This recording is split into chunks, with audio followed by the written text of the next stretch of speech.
Всем привет! Вы на канале Польза.нет Live. Меня зовут Саня, и здесь только подробные обзоры с целью сэкономить вам средства. И сегодня я расскажу вам о смартфоне под неймингом Huawei Pure 70. Подобных обзоров на канале было уже около 85 штук, то есть вы можете в тех же условиях, тоже лицо, оценить, насколько хорошо в таких же лифтах и на улице снимают те или иные смартфоны на основной модуль. Здесь у нас будет съемка только на основной модуль, и ультраширик может снимать максимум в 4К 30 FPS, основной модуль может снимать в 4К 60 FPS, фронталка тоже может снимать в 4К 60 FPS, но фронталка, к сожалению или к счастью для нас, не имеет возможности снимать в онлайне со стоковой программой. Что это значит? Это значит, что я не могу его просто переключить в стоковой программе на фронталку.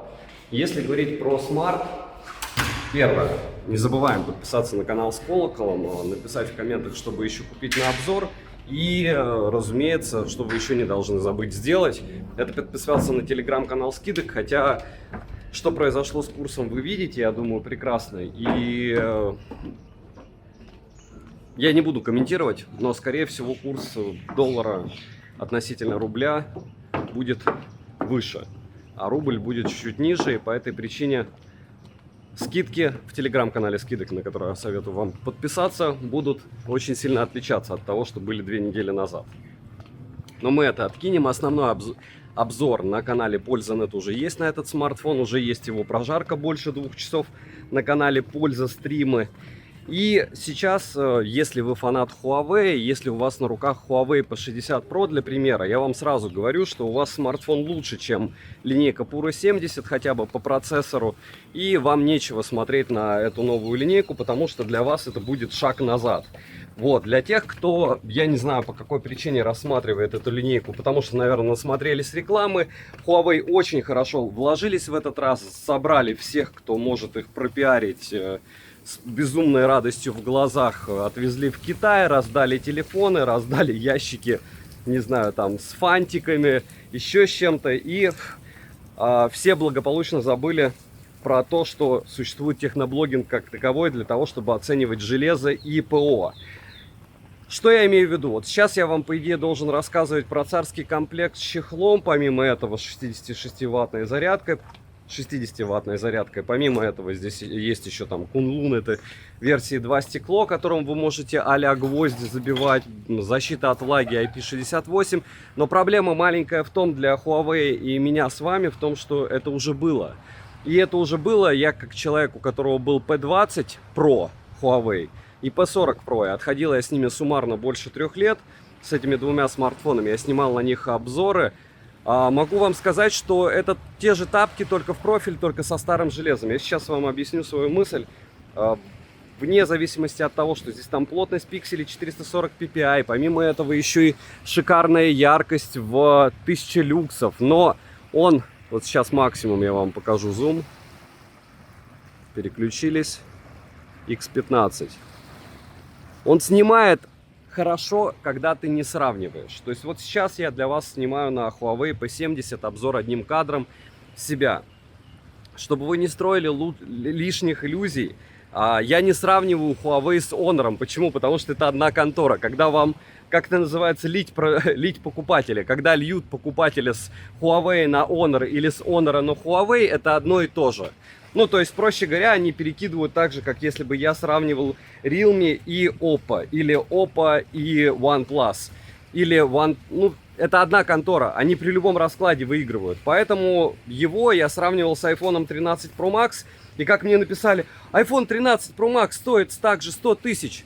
Ну, во-первых, не на Авито его можно купить так же, как и Pure 70 в магазине. А во-вторых, вы прикиньте, 3 года прошло, и 13 Pro Max стоит так же. Что говорить про ликвидность этого смартфона, когда сегодня я его мог купить уже на Авито за 45 новый.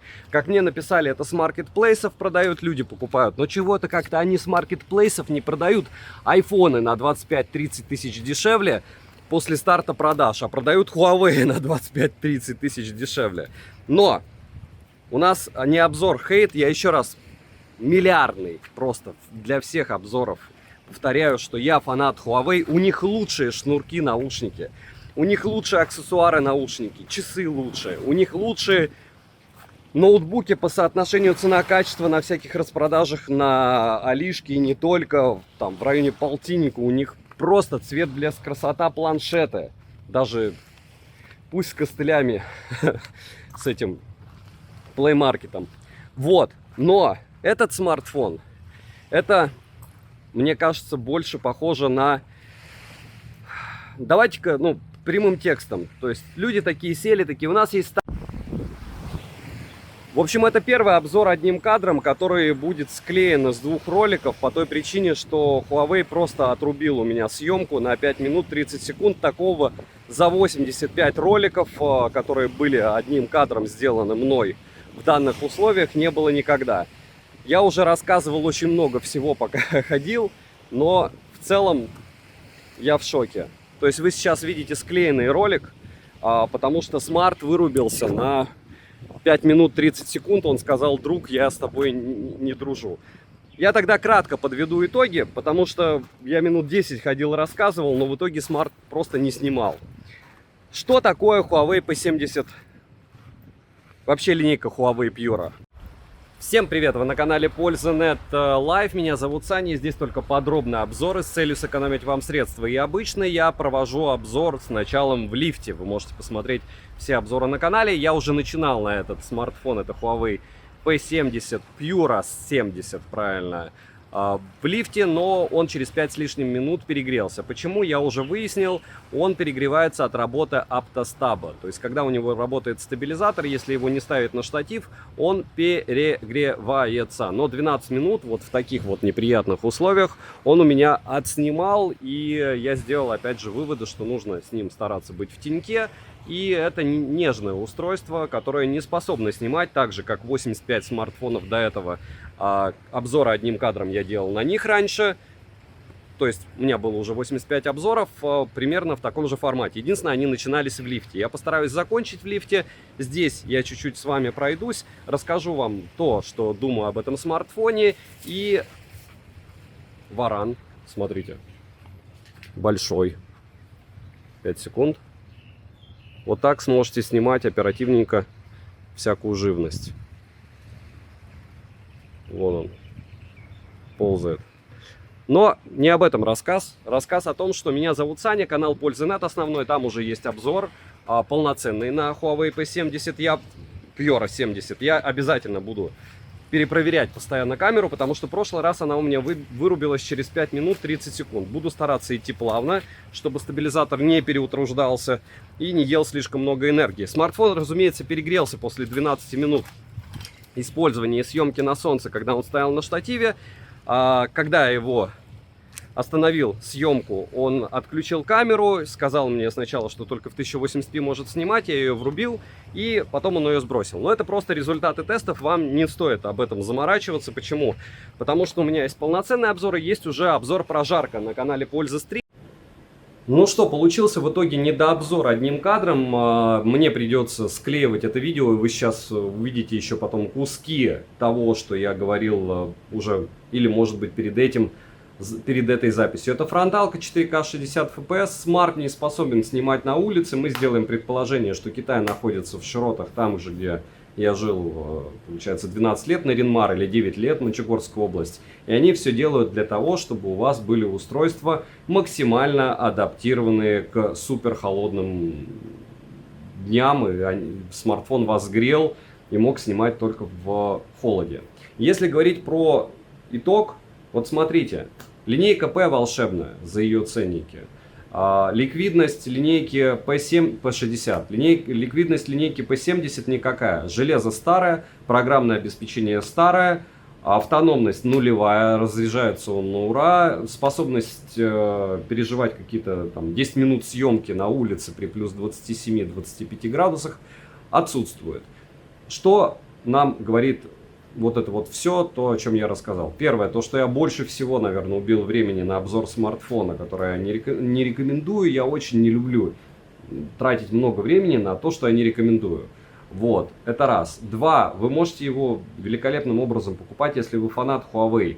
Никто вам не запрещает быть его фанатом. Я делаю контент для моих подписчиков, и я делаю контент так, чтобы когда-то, когда вы, может, через 2 года проснетесь, что у вас смартфон 2020 года, через 3, через 5, вы получите в руки себе смартфон какой-нибудь за $200, там, Poco X6 Pro купите, и у вас будет вау-эффект, и вы вспомните, что я вам что-то говорил, возможно, вы подпишетесь, возможно, еще больше посчитаете, что почему я не смог до вас донести эту мысль, и все.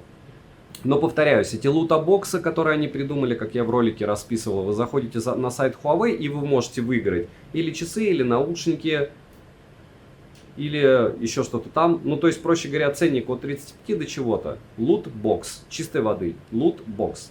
По мне это скам, это разводилово, это неправильная реклама. Вторая неправильная реклама — убеждать людей, что Android 12 лучше 14. Это очень неправильно, нечестно, и безопасностью здесь не пахнет. Третье, говорить, что вам не нужно 8К, вам не нужны фишки искусственного интеллекта. Мне они тоже не нужны, но вы за них платите. А если вы не хотите за них платить, можно купить P-серию 40-ю, 50-ю, 60-ю. Зачем вам 70-я? В чем ее плюс? По поводу того, как он снимает, я сравнил с 13 Pro Max, вы видели. По поводу его способностей, возможностей и всего остального, они максимально ограничены. Если вам нравится, что это копия яблока с точки зрения эргономики, если вам нравится, что это копия устройств, которые были на Android 12 с нулевой кастомизацией, ни эквалайзера нет встроенного, ни вибро вы не поменяете никак. Хорошо. Если вам не нужно eSIM 5G, вы радуетесь, что у вас в устройстве это выпилено, но вы можете купить смартфон за 12 тысяч рублей, у вас будет также все выпилено. Так что камера не лучшая, в играх 0. Проблема с установкой программ, вы можете открыть сайт, посвященный разным проблемам, и прочитать, сколько всего, начиная с Google Авто, установки каких-нибудь Яндекс-сервисов, вылетаний, установки YouTube на 60-й серии, возможностью отключения, в принципе, Google сервисов, когда выйдет 8-я серия, они же ее тоже выпустят, может быть, на еще более старом процессоре. И моя мораль: рынок очень большой. Когда ты выбираешь из конкурентоспособной среды, это просто. Когда я вижу что-то, что абсолютно не конкурентоспособно, единственный аргумент людей, которые их выбирают. У меня был Huawei, так это было сколько лет назад? У меня 5 лет назад тоже был. И второй очень грамотный аргумент: ну, Huawei молодцы, они хотя бы бодаются с Гуглом. Ну, не знаю, найдите какой-нибудь смартфон из Северной Кореи. Почему бы из Индии, там тоже есть бренды, которые бодаются. Это аргумент, чтобы потратить 50-70 тысяч рублей, вы себя слышите? Или это продавцы? Я все-таки не считаю, что существуют люди, которые не могут просто принять, что устройство своих денег не стоит, у вас эти деньги есть, вы не хотите покупать золотой телефон, вы не хотите покупать яблоко, Samsung, вы не хотите покупать топовые Xiaomi, вы не хотите пробовать какой-нибудь Meizu, еще что-то. Вы хотите что-то купить старое, доброе, технически это дело старше, ну то есть с точки зрения железа, чем 6-я серия, и помочь производителю из Китая. Это ваше право. Это ваше право, но если вы это все осознаете, круто. Но я очень сильно сомневаюсь, что у людей, у которых много денег, вообще им наплевать на безопасность, и они никак не хотят Face ID. Face ID, люди, которые с банками работают, это must have. То есть без вот этой вот штучки, что у Pixel есть, что у этого дела отсутствует, что есть у Honor, у глобальных, по заявлению. Я только китайский тестировал. Не верю. Хотя все бывает, так сказать. В конце концов, у них есть маркетинговый отдел, у них есть отдел, который отвечает за рекламу, и как второй телефон, чтобы поставить вот так в кадре или помахать, а потом получить перевод, почему нет? Вот. Девайсу от меня однозначно да в отрыве от стоимости. Разумеется, это да из 2020 года, но, разумеется, не с точки зрения съемки, потому что он хуже, чем айфоны, но с какой-то точки зрения, потому что я люблю Huawei. Надеюсь, вы его тоже любите. Можно делать вот так, X1. Это склейка, и мне очень стыдно, но вот такой вот быстрый обзор одним кадром получился, потому что не смогла я. В следующий раз буду кулер переносной с аккумулятором с ним носить, чтобы он смог что-то снять. Подписывайтесь на канал с колоколом. Добра и удачи вам, дорогие друзья!